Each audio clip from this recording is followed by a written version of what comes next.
Selamat pagi, Tapi bohong. selamat sore, selamat malam. Tergantung dari waktu apa kalian menonton video ini. Sorry ya guys. Bismillahirrahmanirrahim. Assalamualaikum warahmatullahi wabarakatuh. Berjumpa lagi dengan saya Farrozi. Di sini saya akan menjelaskan materi tentang etika dalam pekerjaan yang terdiri dari 3 bagian, yaitu yang pertama, kerja bukan sekedar memproduksi barang atau jasa. 2. Pentingnya bekerja secara rasional. 3. Penegakan kode etik pekerjaan. Sebelum ke inti video, terlebih dahulu alangkah baiknya kita sama-sama subscribe channelnya Pak Arifin. Nama channelnya Arifin Z.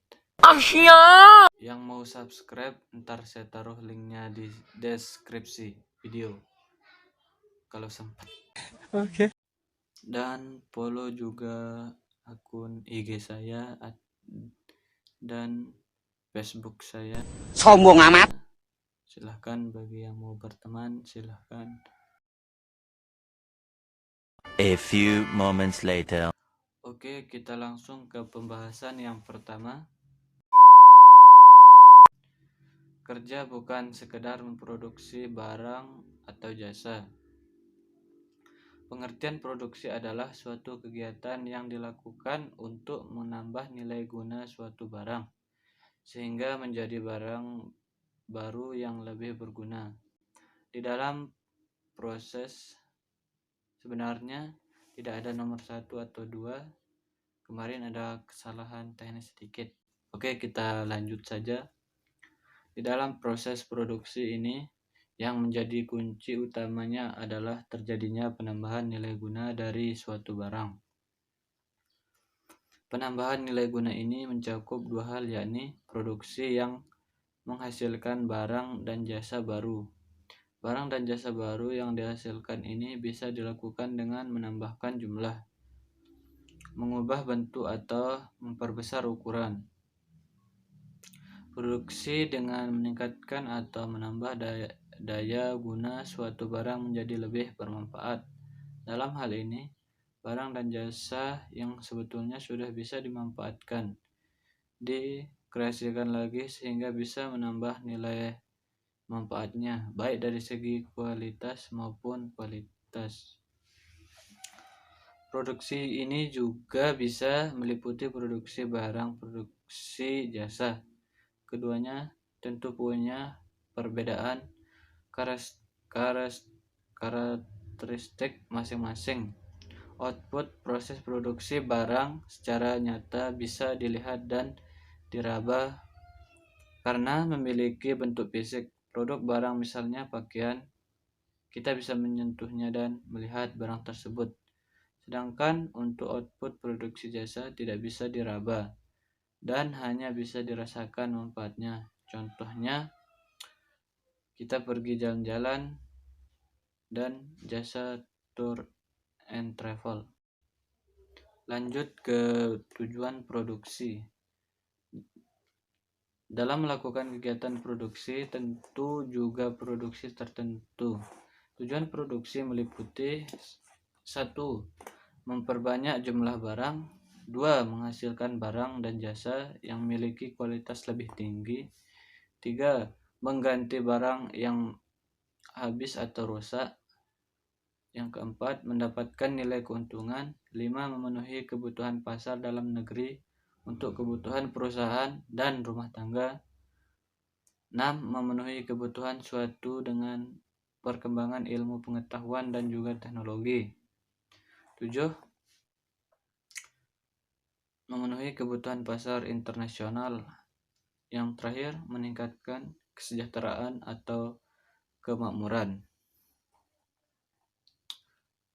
Faktor-faktor produksi. Dalam kegiatan produksi untuk menghasilkan suatu barang atau jasa, maka dibutuhkan faktor-faktor yang disebut sebagai faktor produksi. Adanya faktor-faktor produksi ini sangat penting untuk bisa menunjukkan proses produksi.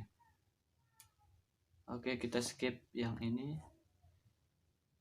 Kita lanjut ke tenaga kerja berdasarkan kualitasnya, terdiri dari tenaga kerja terdidik yang membutuhkan pendidikan formal seperti contohnya pengacara, notaris, arsitek, dokter, dan sejenisnya.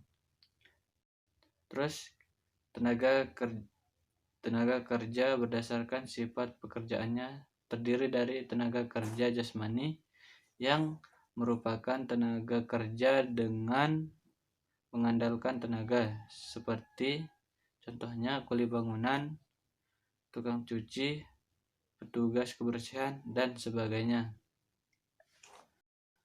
Kita lanjut ke faktor-faktor tenaga kerja dan juga produksi alam, termasuk faktor produksi asli. Ini karena dengan hanya menggunakan dua faktor produksi tersebut, manusia sudah bisa menghasilkan barang untuk memenuhi kebutuhan hidupnya meski dengan hasil sedikit. Oke, kita lanjut faktor produksi. Kita lanjut ke faktor produksi keahlian manajerial. Faktor produksi keahlian manajerial ini adalah kemampuan dalam mengelola dan mengorganisasi beberapa faktor produksi sehingga proses produksi yang berlangsung dapat berjalan secara efektif dan efisien. Produksi kewirausahaan atau entrepreneurship. Sebagai faktor produksi kewirausahaan, ada beberapa keahlian yang perlu untuk dimiliki yang meliputi 1. Managerial skill, yaitu suatu kemampuan dalam mengorganisasikan seluruh faktor produksi yang ada dengan menggunakan cara-cara yang tepat sehingga dapat diperoleh hasil maksimal. 2. Tactical skill, yaitu suatu keahlian yang sifatnya teknis dalam melaksanakan proses produksi sehingga proses produksi tersebut bisa berjalan dengan baik. 3. Organization skill, yaitu suatu keahlian dalam memimpin sebagai jenis usaha atau organisasi sehingga usaha atau organisasi yang dipimpinnya disebut bisa berjalan dengan baik. Kita lanjut ke yang kedua, pentingnya bekerja secara rasional. Pentingnya bekerja secara rasional, salah satu perbedaan pentingnya antara manusia dan binatang adalah hal berpikir. Sekalipun binatang mempunyai otak, tetapi binatang tidak bisa berpikir. Binatang tidak bisa mempunyai kapasitas untuk memahami ciptaan. Binatang tidak bisa mempunyai kemampuan untuk memikirkan prinsip-prinsip mengatur alam. Tetapi manusia mempunyai kapasitas untuk itu. Manusia mampu memikirkan dirinya dan alam sekitarnya, bahkan mampu mengenal Sang Pencipta. Saingan manusia hanya malaikat yang mampu berpikir sekalipun tidak memiliki otak. Namun prinsip-prinsip tidak dipaparkan begitu gamblang kepada manusia. Tidak semua prinsip-prinsip itu terlihat jelas. Manusia bisa melihat matahari bergerak dari timur ke barat, tetapi manusia tidak bisa melihat prinsip-prinsip yang mengatur gerakan itu. Manusia bisa melihat batu jauh dari atas bawah, tetapi tidak bisa melihat prinsip yang mengaturnya.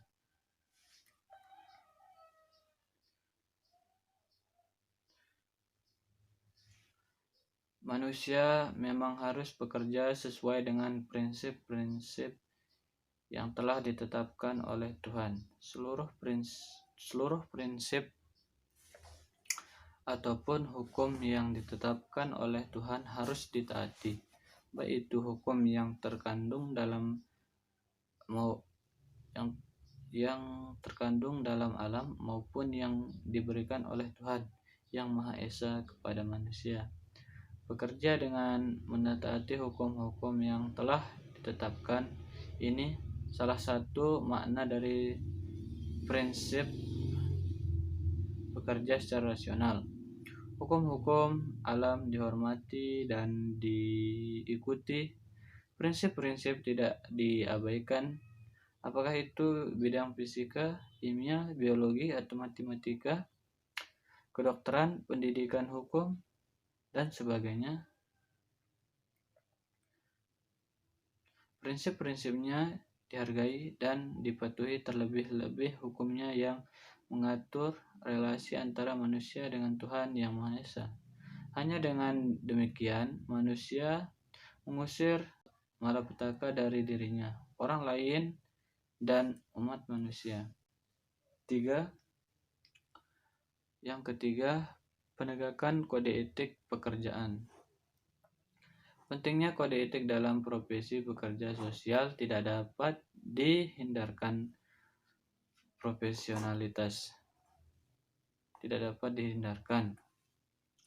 Profesionalitas sebuah profesi yang mengacu kepada pedoman yang mengatur tentang apa yang baik dan tidak baik, apa yang boleh dan tidak boleh dilakukan.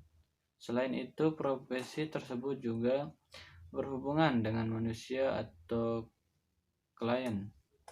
Jika tidak memiliki pedoman tidak kontrol, sudah dapat dipastikan akan ada kecenderungan yang merugikan. Kecenderungan yang merugikan tersebut antara lain melaksanakan praktik yang salah,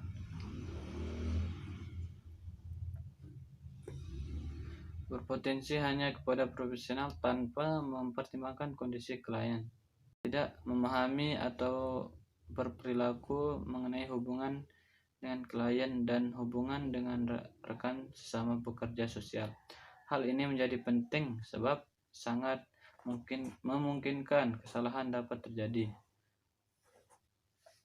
Berikut beberapa hal yang menjadi tujuan adanya kode etik, yaitu: pertama, untuk melindungi anggota untuk menghadapi persaingan praktik profesi. Kedua, mengembangkan tugas profesi sesuai dengan kepentingan masyarakat. Ketiga, merangsang pengembangan kualifikasi pendidikan dan praktik. Keempat, menjalin hubungan bagi anggota profesi satu sama lain dan menjaga nama baik profesi. Terakhir, membentuk ikatan yang kuat sebagai seluruh anggota, melindungi profesi terhadap pemberlakuan norma hukum. Selain itu, kode etik juga memiliki fungsi sebagai profesi, sehingga penting untuk dipahami. Pertama, sebagai pedoman bagi setiap anggota profesi tentang prinsip luar dari organisasi terkait etika dalam keanggotaan sebuah profesi. Etika profesi sangat dibutuhkan sebagai penyeimbang kualitas pengawal proses profesional. Ketiga, sebagai sarana kontrol sosial sebagai masyarakat atas sebuah profesi. Berdasarkan tujuan fungsi di atas, sangat jelas bahwa setiap profesi harus memiliki sebuah kode etik sebagai pedoman dan juga pengawasan dalam melaksanakan praktik atau kegiatan yang berkaitan dengan profesi tersebut. Adapun hal-hal yang diatur dalam kode etik profesi pekerjaan sosial antara lain perilaku dan integritas pribadi, kompetensi, hubungan dengan klien, hubungan dengan teman-teman sejawat, dan sebagainya. Bisa dilihat. Yang terakhir, kesimpulan penutup atau kesimpulan. Dengan adanya etika, maka manusia akan lebih dapat menghargai orang lain, baik itu dalam lingkungan intern maupun ekstern. Untuk keamanan global seperti ini, etika membutuhkan hal sepele hal sepele lagi, karena etika dapat menjadi salah satu penilaian citra baik buruk suatu perusahaan yang Anda gunakan untuk bekerja. Oleh karena itu, perusahaan-perusahaan biasanya menekankan pada karyawannya untuk bekerja sikap guna menjaga nama baik perusahaan tersebut. Etika sendiri biasanya terbentuk dari pola kebiasaan hidup manusia untuk itu sendiri. Akan tetapi, lingkungan yang baik juga tidak dapat mendukung sepenuhnya bagi seseorang individu untuk berkelakuan baik, karena pada dasarnya etika adalah kesadaran berperilaku sopan dari dalam diri sendiri. Sekian dari saya. Mohon maaf kalau ada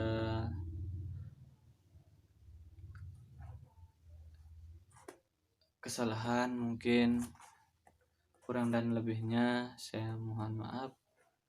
Sekian. Assalamualaikum warahmatullahi wabarakatuh.